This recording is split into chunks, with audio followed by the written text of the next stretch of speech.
We know that you have played an important role in this area. Can you tell us why it's important for you as an imam to talk to people here about family planning? ma ne dégg naa ne bi am na liggéey bu am solo booy def ci gox bi gis naa la tam démb ma bëggoon rek nga wax ma li ngay liggéey ci biir gox bi lu mu doon ak lan moo tax nga koy liggéey. ñun dañoo nekk ñi nga xamante ne ay imam lañu ay jàngalekatu diine lañu ci gox bii. We are imams, we are educators, and we instruct in terms of Islam within the community. And what do you tell your followers about the importance of family planning? yow ñi ngay waxtaanal ak sa ñooñ yi gaañi ci dëkk ci gox bi dëkkandoo yi li ngay waxtaan ak ñoom jëm ci planning familial loolu lan la noonu.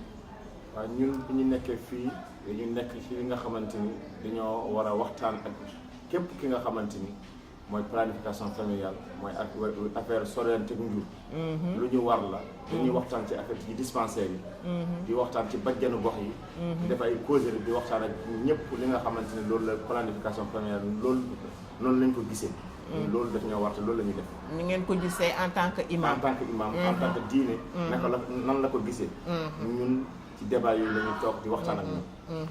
We educate our followers in terms of how our religion, which is Islam, views family planning. That's why we attend sensitization sessions, why we go to the health centers and health posts to meet people and talk to them and explain to them how Islam views family planning. And can you tell us, what do you tell them? mën nga ñu wax lan nga leen di wax boo jàkkaarloo ak ñoom. waaw li ma jàkkaarloo ak ñoom. ñun suñuy wax dañuy wax ci li yàlla wax li alquran wax. ñun suñuy wax dañuy wax li nga xamante ni loolu la diine naka nan la ko gisee. planification familiale dafa nekk baat bi nga xamante ni mooy soriyante ak njub. When we talk to them, we usually tell them what Islam says about family planning. Family planning in Islam means spacing out birth or pregnancies. And when we talk to them, we explain to them what the position of Islam is about that. And do you encounter opposition? Are people confused about the position of Islam and family planning? ndax dana am ay saa yoo xam ne nit ñi dinañu bañ a dégg wax ji ci ni ko l'islam waxe wala dinañu bañ a d'accord ci ni ko l'islam tërale ndax yooyu di nga ci am ñu ciy opposé wu ñu koy bañ a nangu. waaw xam nga planification familiale dafa nekk li nga xamante ni baat la bu diis ci jullit ñi. suñ ko waxee rek. am na ñoo xamante ni dañuy wax d'accord uñu ci te duñ ci ànd mukk. It's a very heavy expression and word in the community. When you say family planning, people retract necessarily because they don't know. And immediately for them it means it is not allowed by the religion. So the word in itself is too heavy, carries a heavy load and negative load for the Muslim community. So what do you say to explain to them that family planning is allowed? léegi pour nga wan leen ne leen planning familial l'islam dàqu ko yow lan nga leen di wax. waaw planification familiale lu tax l'islam dàqu ko. mooy soriante ak njur diggante góor ak jëkkër. ci jamono ñi nga xamante ni dañu nàmp dafa war a nàmp suñu sukkandikoo ci aaya bi li yàlla wax ci alquran. nee na diggante su nit amee doom. ba muy nàmp. ba fi muy ferale na lu mu néew war na mat fanweeri weer suñu sukkandikoo ci aaya boobu rek kon planification familiale dagan na ci ki nga xamante ni dafa war a nampal te jëkkëram nekk ak moom mu war a sorante mbiram loolu dagan na sharia nangu na ko l'islam nangu na. What we tell our followers in terms of family planning is based on the book of Islam, which is Quran. Based on what God, Allah subhanahu wa ta'ala says in that book, that a married woman, a married couple may involve in family planning if the woman has a baby and can breastfeed for 2 years there is a space of 30 months where family planning is accepted and acceptable for that woman. Have you seen that there's been a change among your followers, that they are more accepting of family planning because of what you've told them? Bi ngeen tàmbalee di waxtaan ak ñoom ci planning familial di leen wax li ci diine wax ak aaya bi li mu wax fanweeri weer yooyu bi ngeen ci tàmbalee di waxtaan ak gaañi ci gox bi ndax am na coppite yoo gis ñoom mu am ñu commencé di comprendre ne lii kat l'islam dàqu ko wala déet. waaw ñun suñuy waxtaan ci affaire poste de santé yi. dañu toog ak ñi nga xamante dañ koy def ay jigéen. ngeen di toogal. ñoom la ñu toogal. mais ñun dañu ànd ak ñoom li nga xamante ni loolu la yàlla d'accord. ñi nga xamante ni yàlla d'accord ci ñooñ ñu tere leen ko. mooy ñi nga xamante ni amuñu borom kër te ay xale lañu. ba pare di ko def ñun dañ ko ànduñu ci. dañ leen di wax loolu yàlla nangu ko. mais yéen ñi nga xamante ni yàlla nangu na ko. muy yéen ñi di nampal. sharia nangu na ko yàlla nangu na ko kon def leen ko. ngeen solo leen teg seen jur. loolu l'islam hadis bi ni mu koy waxee al wiqaayatu xayru min al ilaaji faggandiku moo gën faju. mooy nga faggandiku ci sa dund ci sa am-am. ba nga mun ci faju.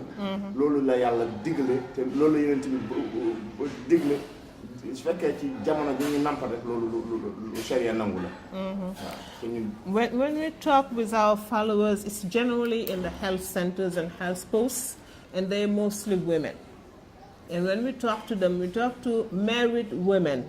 When married women want family planning, and we know they have the right to do it, we encourage them to do it, and we tell them why it is accepted by Islam, and we give them the example from the book of Islam that allows them to do it. But we discourage and we tell younger people who are not married and who want family planning, we tell them that they are not allowed to do that according to Islam, right? Because what we are told from the book and from the Prophet ﷺ is prevention is better than cure. Okay? So the breastfeeding woman has the right to use family planning methods for 30 months. The woman who's not married is not allowed to, and we tell them up front so they know. Is there a change in the imams, the educators of your generation in terms of outreach to the communities about family planning? Is there what? A change? Are the younger imams more active in the outreach? léegi ndax yéen imam yi ak jàngalekatu diine yi nga xam ne ñoom nga maaseel jamono ndax siis nga coppite bu ci am ci ñoom ni ñuy présenter mbir mi ak ni ñuy ciy waxee ak jigéen ñi ndax am na coppite par rapport ak ñeneen nu ñu ko doon defee wala. waaw ñun bi ñu formé ci li nga xamante ni mooy planification familiale gox bu ne dañ fay jël ay imam ñu dajaloo. ñu waxtaan ci ñu xool ñu def ay débat def ay atelier ñu tënk li nga xamante ni loolu la yàlla wax. loolu la nga xamante ni loolu la diine bëggee. ñu tënk ko suñ ko tënkee. ñu sotti ko suñ ko sottee suñ demee si suñu gox yi. ñu waxtaan ci mu amal njëriñ ñi fa nekk. def nañ ko te amal na njëriñ gox ya. suñu toog ci jàkk yi. suñuy waxtaan dañ ciy waxtaan li nga xamante ni loolu moo amal njëriñ gox mi. suñu toog ci causerie dañ ciy waxtaan li nga xamante ni moom moo li yàlla bëgg ak yeneen ci bëgg li nga xamante ni amal na njëriñ.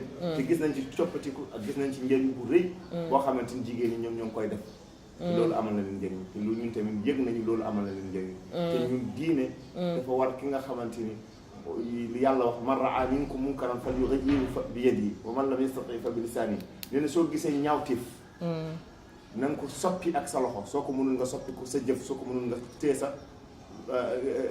sa làmmiñ kon nag ñun dañ ci fas suñu kéemtulaay kattan mu amal njëriñ askan te amal na leen njëriñ gis nañ ko ci. We have been trained, we as imams have been trained in workshops, in seminars, etc., to know about family planning, the different methods, and also how to relay the information to our communities. After those workshops, each one of us goes back to their community and starts having sensitization sessions with the population. And I must admit that we have seen some change, positive change among women and among men and among ourselves too, because of those trainings, because the training helps us go back to the book of Islam and go back to the hadiths or sayings of the Prophet ﷺ. And from what we learn there, if you see something in society that is wrong, you can change it. You can change it. You can either act on it, or you can talk about it, or you can have influence on people who can change things. And that is our attitude, and that's how we perform, how we act with communities within which we live. And who trained you? Yéen fan nga leen a defale formation ba ngeen mën a def In family planning. Issue trained them. Can you tell a little bit more about how men are changing and where you talk to them? You said you speak to women in the clinics. Where do you speak to men? léegi soxna yi ci clinique yi ak centre de santé yi ngeen leen di fekk di waxtaan ak ñoom bu dee góor ñi ngeen bëgg waxtaanal fan ngeen di leen fekk fan ngeen di waxtaan ak ñoom. góor yi dañ leen di fekk ci fi ñu grand place fi ñu bëlëte ak fi ñuy waxtaanee ñu waxtaan ak ñoom. waaw mais nag dañuy waxtaan ñi nga xamante ni góor ñi nga xamante dañuy sëy te ñu ànd ak seen i soxna. te seen i soxna su fekkee dem na ba nga xamante ni plan dañoo toll ci diggante nampal. di nampal. te su fa jëlaatee ëmb mën na ko indil jafe-jafe. ñu ne leen su ngeen demee na ngeen waxtaan ak seen i soxna. ngeen ñu def planification familiale. diine terewu ko. loolu d'accord na ngeen def ko. pour namp bi mu war a namp li mu war a namp. di ko amal jafe-jafe. ba mu war a am na planification mu bañ a diire bu gudd. na nekk diire boo xamante ni mu bañ a weesu. ñaari at wala 30 mois. loolu lu ñu d'accord la mu war koo def. su demee ba nga xam ne def na ko mu dindi ko jëlaat ëmb loolu charia nangu na ko te loolu dina ci dund bu teey bakkanam dina ci dund bu rafet te du ko indil jafe-jafe te yàlla ànd na ci yeneen bi d'accord na ci te loolu lu baax la ci doom bi lu baax la ci ki yaay ji lu baax la ci papa ji loolu nag charia nangu na ko loolu mooy planification familiale léegi ci grand place yi ngeen di waxtaan ak ñoom fa ñuy bëlootee ak fan daje ak ci fi ñu suñu toog di xutba jàkk yi jumaa yi di xutba ci jumaa yi dañ ciy waxtaan mais du nekk bis ku nekk mais par àjjuma dinañ waxtaan ak ñoom For we talk to women in health centers, but men we talk to them wherever they have a meeting place or a gathering place. Sometimes it can be anywhere they sit around, like a group of 5-10 people just talking, a group of men playing cards. It can be at the mosque. And on Fridays, for example, we have the sermon, and in that sermon, we usually talk about what happens during the week, and during those sermons, we talk about family planning. And we explain to men that Islam is not against family planning for a couple who are duly married. If the wife is breastfeeding, she has the right for her own self and health to practice family planning for at least 30 months, so as to safeguard herself and her child and also help her husband. So I know you don't have a lot of time. Can you tell us what are your biggest challenges in talking to people about family planning, and what are your biggest accomplishments? xam naa ne jot ki barewul waaye bu mu bëggoon da nga wax ma ci lu gàtt lan moo gën a nekk sa jafe-jafe pour waxtaan ak gaañ yi ci mbirum planning familial, ak lan mooy li nga xam ne am nga ci ay succès, réussir nga ci convaincre leen, wala am na ci daal am yi nga am ndam, yi nga am jafe-jafe ak yi nga am ndam. waaw yi ma am jafe-jafe mooy ñi nga xamante dañu planning te ñu nekk ay xale te waruñu ko def te diine nangu ko. su doon sama sago képp ku ñuy defal planification familiale mu nekk ki nga xamante ni mu ngi sëy kooku sharia nangu na ko loolu jafe-jafe ju rëy la jafe-jafe buy yàq askan la jafe-jafe bu yàq diine jafe-jafe boo xamante ni day yokk po loolu diine nangu ko su doon sama sako ñu arrêté ko ñu jëf li nga xamante ni mooy ñi nga xamante ñu nampal li nga xamante ni nag dama koy wax ma ci am ndam yàlla moom ma ci may ndam toujours ndax man lépp li may tibb dama koy tibb ci diine dama koy tibb ci xam bi nga xamante ni bu ñor bu mën a waxtaan ak nit ñi ba ñëpp képp koo xamante ni dugg ci woon mun cee dugg mu amal ko njëriñ loolu mooy ndam li yi may am mooy li nga mu ne dinaa mën a waxtaan ak ñoom may gëstu ma xool li nga xamante ni diine wax na ko alquran wax na ko sunna wax na ko ma ci waxtaan ak ñoom te su ma waxtaan ak ñoom dañ ci man képp ku ma waxtaanal dinaa ci gis mu am ci njëriñ te mu dugg ci ki nga xam ne dafa war a nampal wala dafa nekk ci sëy ci biir sëy. Now my main challenge is towards family planning for younger unmarried girls. That's my major challenge because I cannot accept it and there is nothing I can do for those people except telling them that it is not allowed, it's forbidden by the religion. If you are a young girl, you're not married, you're not supposed to have family planning. Okay? And my main achievement is from what I learned in the book and from my experience and my reflection and my thinking, how I convey the right information to the people and how that information is important to them and has benefits, is beneficial to them. That's the main achievement. And I draw it from my learning of the Quran and the hadith of the Prophet ﷺ, and I learn from my own thinking and reflections so that I can give people the right information. But again, to married couples. And just finally, how has this experience for you, your training, your outreach in the community, how has it affected your life? How has it changed your thinking? waaw pour ñu daaneel wax ci léegi mu bëgg la laaj rek yow formation bi nga am ak issue ak ñeneen ak ni ngay liggéeyee ci biir gox bi ak gaa ñi di waxtaan ak ñu jigéen ñi waxtaan ak ñu góor ñi yow loolu lan la indil lan ndax am na coppite bu mu def ci yow wala am na lu mu la indil lu am importance yow ci sa bopp. waaw coppite bu ma indil. mooy ñun suñu kàddu dañ koy wax ngir yàlla. dañ koy wax ngir fekk nit nekk jafe-jafe nga dindi ko ba jafe-jafe bu nekk mu mun cee dëgg. loolu suñ ko defee rek benn nit. yéen tamit yàlla suñu borom dafa wax man képp ku dundal benn nit. dafa mel ni nga dundal adduna bépp. képp ku faat benn nit dafa mel ni nga faat adduna yëpp. ñun ci aaya alquran wala ñu sukkandiku. ñu fexee jàppale nit ñi. ñu nekk ci dund bañ nekk ci dund bu xat. nekk ci dund bu yaatu.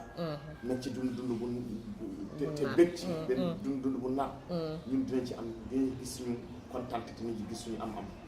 waaw su fekkee luñ ci doon wut am-am rek. kon day fekk am weesu nañ fi mais wutuñu ci am-am. ngir yàlla rek. Now the thing is that we have to understand that we are not looking for material compensation from what we do. But the change that I can say that I have noticed in my own self is I am doing what I am supposed to do as a Muslim towards fellow human beings, be they Muslim or not, towards them, because when I see someone who is in need of information or in need of getting out of trouble, how do I help that person get out of trouble based on what I've learned in the book of God and in the hadith, the sayings of the Prophet ﷺ. And the two ayahs that we draw that strength from, the one that says, if you can feed one person, it's like you have fed the whole of humanity. And talking to one person and helping that one person get out of trouble is a victory for me. And if you kill one person, it's like you have killed all of humanity. Those two ayahs are the ones that we rely on to help people get out of trouble or to help people move forward. And that's our main victory. Anything else? No, I think that was great. That was great. Yeah. Merci beaucoup. Jërëjëf.